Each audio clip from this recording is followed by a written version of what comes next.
Hello students, how are you? I hope all of you are fine. So while students, I am back with the chapter 5 from Honeysuckle book, and the name of our chapter is A Different Kind of School. So today we are going to discuss the question answers of the same. So let's start with the very first question. Put these sentences from the story in the right order and write them out in a paragraph. Don't refer to the text. Now you have already read the chapter, so you must be known to which sentence will come first and which sentence will come second or next. So there are a few sentences that we are given here in jumble. So we have to arrange them in order as the sequence of the chapter, or as they happened in the chapter as we have studied, and we have to write these sentences in a paragraph form. Here we are given single sentences, but we have to write them collectively in a paragraph. So let's see the direct answer directly. So first sentence will come here. Let's go for a little walk. Only you must tell me about things. I shall be so glad when today is over. The other bad days can't be half as bad as this. Having a leg tied up and hopping about on the crutch is almost fun, I guess. I don't think I will mind being deaf for a day, at least not much, but being blind is so frightening. So this is a talk that the girl talked with the narrator of the story. जब narrator story में जब हम पढ़ते हैं कि narrator जो अपनी principal थी मिस बीम, जब वो नरेटर को इस गर्ल के पास छोड़ देती है कुछ टाइम बात करने के लिए, तो नरेटर एक गर्ल के साथ बात करता है जिसकी आंखों पर पट्टी बंधी हुई थी. तो कहते हैं तब जैसे नरेटर ने सुजेस्ट किया कि चलो थोड़ा वॉक के लिए चलें. जैसे नरेटर ने पूछा कि मैं तुम्हें कहीं ले जाऊं, तो गर्ल ने आगे से आंसर दिया let's go for a walk. Only you must tell me about the things, but आप मुझे चीज़ें बताते रहना कि क्या क्या हो रहा है. I shall be glad when today is over. तो वो गर्ल की ये सारी वर्डिंग है जो वो कंटिन्यू करती है. आगे कहती है कि मुझे बहुत खुशी होगी जब आज का दिन जो है वो फिनिश हो जाएगा, और बाकी के जो डेज हैं, the other bad days can't be half as bad as this. बाकी के जो बुरे दिन हैं, जैसे उनको परफॉर्म करना होता था each day each term, one day blind day, one deaf day, dumb day, injured day and so on. और इस तरह से वो कह रही है कि जो बाकी के बैड डेज हैं they can't be half as bad. वो इस डे से आधे बुरे भी नहीं होंगे जितना कि ये ब्लाइंड डे बुरा है. Having a leg tied up and hopping about on crutch is almost fun. और अगर जब हमारी एक टांग को बांध दिया जाता है, टाई अप कर दिया जाता है, एंड उस हमें एक टांग के सहारे और क्रचेस का सहारा लेते हुए, क्रचेस क्या होती हैं, बैसाखियाँ, तो बैसाखियों का सहारा लेते हुए जब हमें हॉप करके जंप करके चलना होता है, दैट इज़ ऑलमोस्ट फन. वो तो मुझे बहुत फनी सा लगता है. मुझे लगता है उसमें तो बड़ा मज़ा आएगा, फन होगा.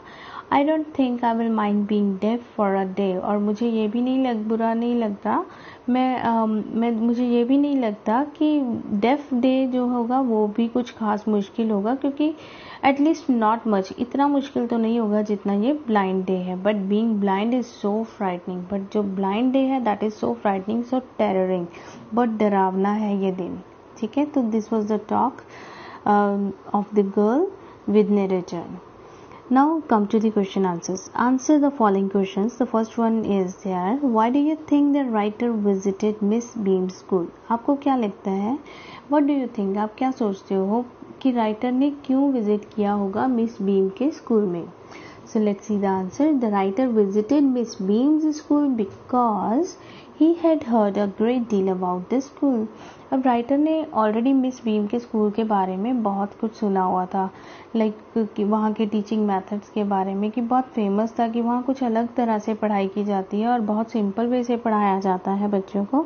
सो that's why writer visited miss Beam's school to see which kind of methods are adopted there to teach the students. क्योंकि राइटर ने पहले से बहुत फेम उस मिस बीम के स्कूल की फेम के बारे में सुना हुआ था. That's why he visited. So what was the game that every child in the school had to play. अब वो क्या गेम थी जो हर बच्चे को स्कूल में खेलनी होती थी। सो ये गेम क्या थी? The game that every child in the school had to play was that each term every child had one blind day, one lame day, one deaf day, one injured day and one dumb day। तो game ये थी कि हर बच्चे को हर term में, जैसे 2 terms होती हैं ईयर में हमारी, है ना, first term second term, first semester second semester, तो हर टर्म में बच्चे की टर्न आएगी। एक दिन उसको ब्लाइंड डे परफॉर्म करना पड़ेगा, एक दिन लेम डे, एक दिन डेफ डे, एक दिन इंजर्ड डे और एक दिन डम day. Each term every child has one blind day, one day lame day। Complete the line। Which day was the hardest and why was it the hardest। अब यहाँ पे ये हमें स्टार्टिंग दे दी है इस सेंटेंस की। इस सेंटेंस को हमने कंप्लीट करना है और उसके बाद पूछा गया है कि कौन सा दिन जो है वो सबसे मुश्किल था बच्चों के according, and why was it the hardest, और ये क्यों मुश्किल था, जो बच्चों को ज़्यादा मुश्किल लगता था, क्यों मुश्किल लगता था वो दिन। So each term every child has one blind day. ये हम लाइन को कंटिन्यू कर रहे हैं, सेंटेंस को कंप्लीट कर रहे हैं। One blind day, one lame day, one deaf day, one injured day and one dumb day. तो यहाँ पर हमारा इन्वर्टेड कॉमर्स क्लोज रहेगा क्योंकि सेंटेंस हमारा कंप्लीट हुआ। सो आगे पूछा गया था कि कौन सा दिन जो है वो मुश्किल था। सो द डम day was the hardest because the mouth. अब क्यों हार्डेस्ट था? क्योंकि the mouth of the child could not be bandaged। अब कुछ बच्चों के अकॉर्डिंग जो डम डे था वो सबसे ज़्यादा मुश्किल था। क्योंकि उस दिन बच्चे के मुंह के ऊपर कोई पट्टी नहीं बांधी जा सकती थी। अब मुंह के ऊपर पट्टी बांधना it is not possible. So they really had to exercise their will power to remain silent. तो इसीलिए उनको बहुत प्रैक्टिस और करनी पड़ती थी और अपने मन की प्रैक्टिस, अपने विल पावर की, अपने अंतर मन की जो प्रैक्टिस है उनको बहुत कंट्रोल रखना पड़ता था अपने मुंह पे कि कहीं वो चिल्ला ना पड़े, कहीं वो कुछ बोल ना पड़े, कहीं अगर गिर गए हैं तब उनके मुंह से आवाज़ ना निकले, and so on this kind of things they had to make control over and they had to make their willpower as very much strong so that they could avoid all kind of voice and they could perform this day very well। What was the purpose of these special days? अब इन special days का purpose क्या था, क्या role था इनका, क्या उद्देश्य था, क्या एम था। So the purpose of these special days was to teach the children thoughtfulness। क्या पर्पस था? बच्चों को विचारशील बनाना, एंड काइंडनेस टू अदर्स, और क्या सिखाना था इसका मकसद? दूसरों के प्रति दया भाव सिखाना, and also how to become responsible citizens. और इसका पर्पस ये भी था कि बच्चों को ये सिखाना कि किस तरह से रिस्पॉन्सिबल सिटीजन वो बन सकते हैं।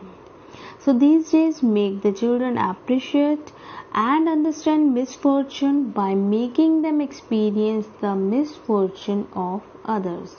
तो जब ये बच्चे ये दिन परफॉर्म करते थे, ब्लाइंड डे, लेम day, def day, dumb day, तो इस तरह के जब दिन वो खुद परफॉर्म करते थे, खुद एक्सपीरियंस करते थे इन मिसफॉर्चून का इस तरह के, तो उनके मन में एक फीलिंग पैदा होती थी। वो कैसी फीलिंग थी? इससे तो एक तो वो विचारशील बनते थे जैसे हमने फर्स्ट सेंटेंस में पढ़ा। दूसरा, उनके मन में दूसरों के प्रति दया भाव पैदा होता था कि दैट मीन्स जो एक्चुअल में मिसफॉर्चून को फेस कर रहे हैं, एक्चुअल में जो ब्लाइंड है, एक्चुअल में जो डेफ है, डम है, उनको क्या एहसास होता होगा, क्या फील करते होंगे वो हर दिन। तो वो फीलिंग, सेम फीलिंग ये लोग एक्सपीरियंस करते थे जब वो ये दिन को, पर्टिकुलर दिन को वो परफॉर्म करते थे। तो उनके मन में वो भाव आता था, वो फील आता था कि दूसरों के प्रति, और दूसरा वो क्या सीखते थे कि उनके प्रति किस तरह से उन्हें बिहेव करना है, उनका फन नहीं बनाना, उनका मजाक नहीं उड़ाना, और उनके साथ एक सिंपैथी और एम्पैथी वाली फीलिंग रखनी है। एम्पैथी क्या? एम्पैथी सिखाना। ये दिनों से वो एम्पैथी सीखते थे। एम्पैथी होता है किसी दूसरे की फीलिंग को अपनी फीलिंग समझना, ठीक है। And by making them experience the misfortune of others, इस तरह से वो दूसरों की मिसफॉर्चून का खुद एक्सपीरियंस करते थे। दैट मीन्स एक्चुअल फीलिंग उन्हें आती थी कि एक इंसान अगर डम है, डेफ है, ब्लाइंड है तो उसको क्या फील होता है। तो इस तरह से इन बच्चों के ये जो बच्चे थे they could be able to appreciate and understand misfortune because they experience it by themselves, और उन्हें विचारशील बनाते थे। ये दिन इनके स्पेशल डेज का जो मतलब था, मकसद था, एम था, उसका यही था कि बच्चों को ये उन विचारशील बनाना, मतलब थॉटफुलनेस क्रिएट करना कि किस तरह से इन बच्चों की हेल्प की जाए जो एक्चुअल में इस मिसफॉर्चून को फेस कर रहे हैं, और उनके मन में काइंडनेस क्रिएट करना और उन्हें एक रिस्पॉन्सिबल सिटीजन बनाना। ठीक है, so this was the aim और the purpose of this special days. So with this, our question answers have come to an end. I hope you have understood it well. Thank you. Have a nice day.